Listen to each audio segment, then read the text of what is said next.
ठीक है, शुरू करें।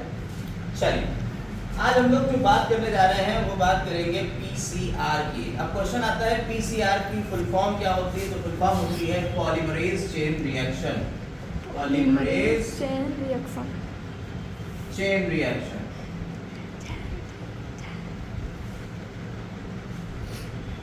अब किसने इसकी इजाद करी भाई? किसने शुरू किया था इस काम को? कैरी मुलिस ने। और कब किया था? 1985 में। अब क्वेश्चन है कि ये है क्या बवाल पीसीआर और क्यों इसको हम करते हैं? तो जैसा कि हम लोग पढ़ रहे हैं बायोटेक्नोलॉजी में, हमने कहा कि सब हमने अपना एक जीन निकाला था, जीन ऑफ इंटरेस्ट, वही इंसुलिन वाला जीन हमने मान लीजिए निकाला था। अब उसकी हमें कॉपी बनाना थी, तो हमने क्या करा था, इसको जोड़ दिया था वेक्टर के साथ में, और वेक्टर के साथ में जोड़ के हम किसी बैक्टीरिया के अंदर ले जाते थे, और वेक्टर के साथ में जोड़ के किसी बैक्टीरिया के अंदर जब इसे ले जाते थे तो क्या होता था, तो इसकी कॉपी बन जाती थी। 1 से 2, 2 से 3, वही कॉपी नंबर 15 से 100 तक हो सकते हैं, तो वो कॉपी बन जाती थी। तो इसके लिए हम इसका यूज करते थे कि भाई साहब ये वेक्टर हमारा है, वेक्टर के थ्रू जाएगा और इसकी जीन ऑफ इंटरेस्ट की कॉपी बन जाएगी। लेकिन अगर हम बिना वेक्टर के इसकी कॉपी बनाना चाहे तो, यानी कि आर्टिफिशियली लैब के अंदर हम ये काम कर रहे हैं, और लैब के अंदर जब ये काम करते हैं तो हम आर्टिफिशियल कंडीशन देते हैं लैब के एनवायरनमेंट में, यानी आउटसाइड द बॉडी। इस तरीके के कल्चर को कहते हैं इन विट्रो। In vitro. तो हम इन विट्रो कल्चर करेंगे और इस जीन की कई कॉपीज बनाएंगे। कैसे बनाएंगे आइए वही देखते हैं। जीन क्या है? डीएनए का एक सेगमेंट ही तो है। हम क्या करते हैं, हम एक लिक्विड ले लेते हैं जिसके अंदर बहुत सारे न्यूक्लियोटाइड्स भरे हुए हैं, और इसके अंदर एक एंजाइम डालते हैं। उस एंजाइम का नाम है टेक पॉलीमरेज। देखिए डीएनए पॉलीमरेज हमने पढ़ा था, डीएनए से डीएनए को बनाने के लिए डीएनए पॉलीमरेज होता था, डीएनए डिपेंडेंट डीएनए पॉलीमरेज। यहाँ पे भी वही पॉलीमरेज है, डीएनए पॉलीमरेज, लेकिन उसका नाम हमने क्या रखा हुआ है? Taq polymerase. ये क्या होता है? ये टेम्परेचर रेजिस्टेंट होता है। ये टेम्परेचर रेजिस्टेंट, ये पूरा लिक्विड है, इस लिक्विड में टेक पॉलीमरेज है। ये हाई टेम्परेचर के ऊपर भी ये पॉलीमरेज एंजाइम काम करेगा। हाई टेम्परेचर मतलब लगभग 94 डिग्री तक ये काम कर सकता है। टेक क्यों रखा गया इसका नाम? एक बैक्टीरिया से निकाला गया, उसका नाम था थर्मस एक्वेटिकस। तो थर्मस एक्वेटिकस, ठीक है, थर्मस एक्वेटिकस बैक्टीरिया से निकाला गया था, इसलिए इसका नाम टेक पॉलीमरेज रख दिया गया। ठीक है, तो थर्मस एक्वेटिकस बैक्टीरिया की वजह से इसका नाम टेक, और पॉलीमरेज एंजाइम क्या है? ये डीएनए का पॉलीमराइजेशन करेगा, इसलिए पॉलीमरेज एंजाइम। अब इसके अंदर हमने न्यूक्लियोटाइड सारे भर दिए। हम क्या करते हैं, सबसे पहले इस लिक्विड को गर्म करते हैं। जब गर्म करेंगे तो ये जो डीएनए है, ये डीएनए ऐसा पूरा जुड़ा हुआ है, ये अपने फ्रेगमेंट्स अलग अलग करके दो अलग अलग फ्रेगमेंट्स में टूट जाएगा। इस प्रोसेस को कहते हैं डीनेचुरेशन। ये डीएनए अपने दो फ्रेगमेंट्स में टूट गया, इस प्रोसेस को हमने क्या कह दिया? डीनेचुरेशन। सबसे पहला प्रोसेस हो गया। अब डीएनए के ये फ्रेगमेंट्स अलग अलग हो गए, यानी कि यहाँ 5 प्राइम टू 3 प्राइम ये अलग हो गया, और यहाँ 5 प्राइम टू 3 प्राइम ये अलग हो गया। इस प्रोसेस को हमने क्या कह दिया? पहला स्टेप था डीनेचुरेशन।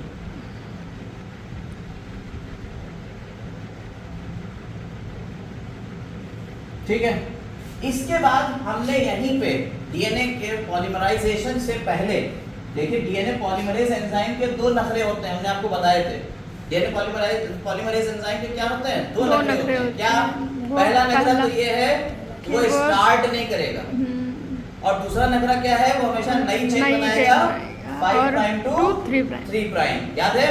तो पहला नखरा तो स्टार्ट नहीं करेगा, उसके लिए हमें क्या करना पड़ेगा? हमें प्राइमर लगाने पड़ेंगे। याद है आपको? तो हम क्या करते हैं, यहाँ पे इसके दोनों स्ट्रैंड्स में, इधर 3 प्राइम है, इसके सामने एक प्राइमर लगा दिया, और इधर 3 प्राइम था, इसके सामने एक प्राइमर लगा दिया। प्राइमर लगाने को क्या कहते हैं? एनीलिंग। क्या कहते हैं? एनीलिंग। और इसके बाद क्या होता है? डीएनए का पॉलीमराइजेशन शुरू होता है। अब डीएनए पॉलीमरेज एंजाइम इसको 3 प्राइम से, नया वाला यहाँ 5 प्राइम बन गया, तो 5 प्राइम से 3 प्राइम की तरफ इसको बढ़ाना शुरू करेगा, और इधर ये इसको बढ़ाना शुरू करेगा। इसे क्या कहते हैं?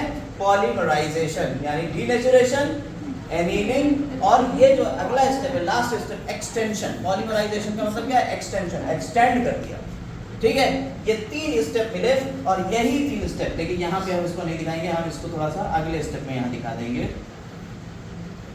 ये आगे बढ़ता हुआ, ये इधर आगे बढ़ता हुआ, और यही स्टेप लगातार ये चलते रहेंगे। इसके 1 से 2, 2 से 4, 4 से 8, ऐसे एक्सपोनेंशियली, यानी 2 की पावर 2 में समझिए। अगर 2 थे तो अब कितने हो? 4, 4 थे तो कितने हो जाएंगे? 4 4 16, 16 होंगे तो 16 16 16 ना 16 into 16 कर देंगे, 230 समथिंग निकलेगा, ठीक है। तो इस तरह से ये एकदम से 1 से 2, 2 से 4, इसके 30 साइकिल, अगर 30 साइकिल अगर हम ऐसे चलाएंगे तो 30 साइकिल में ये डीएनए का पूरा अमाउंट कितना हो जाएगा? लगभग 1 बिलियन डीएनए हो जाएगा, कॉपी करते हुए।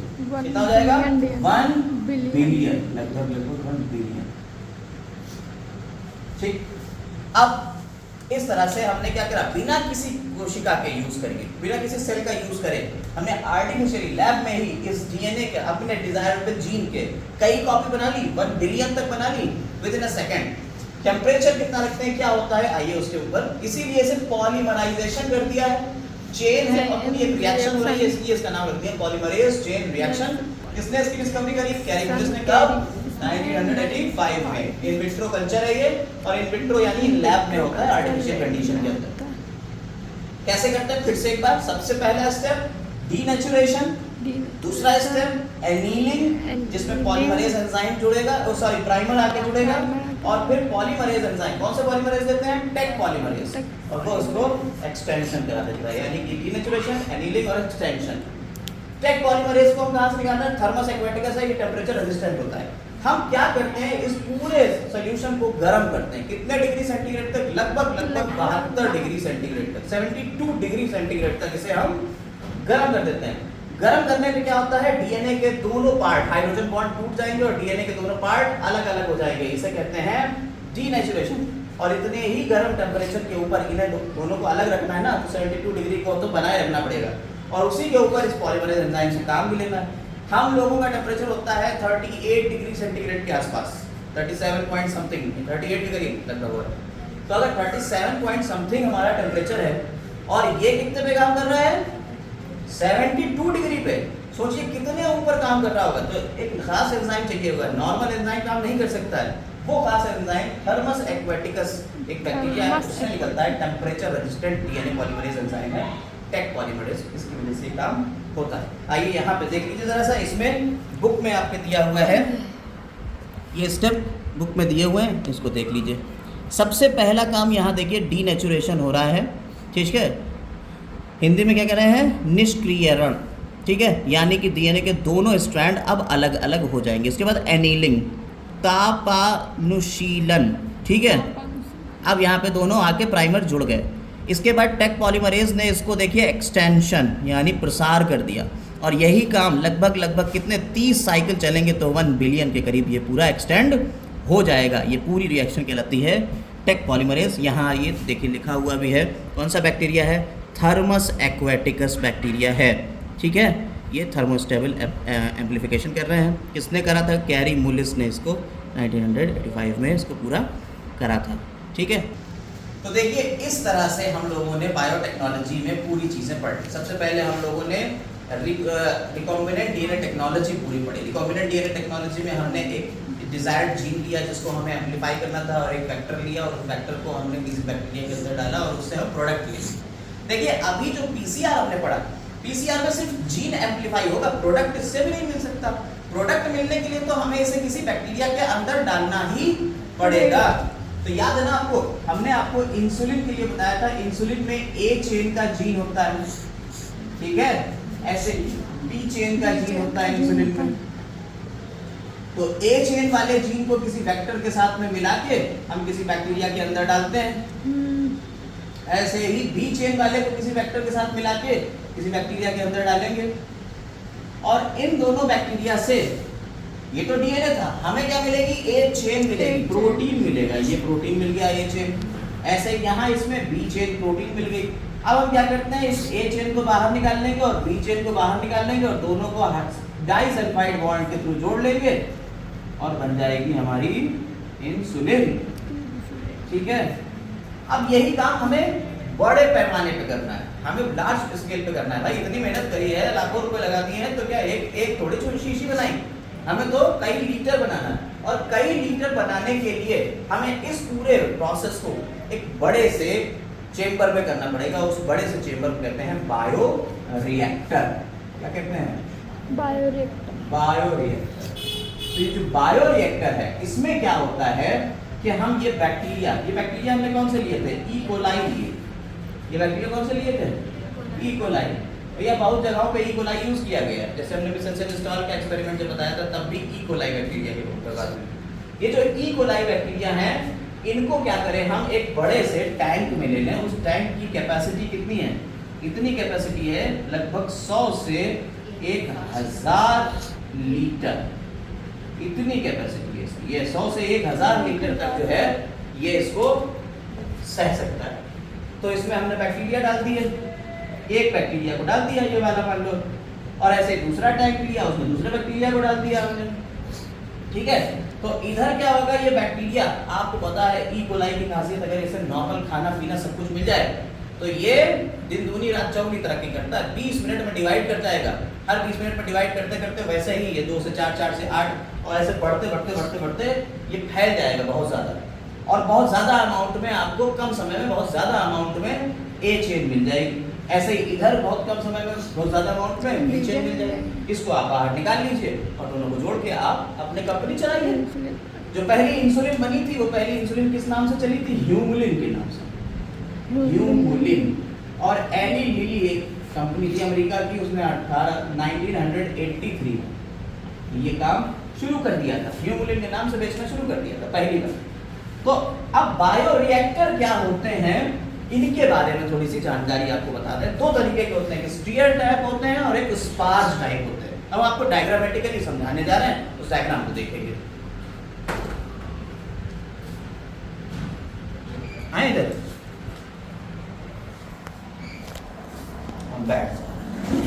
दिख रहा है नहीं?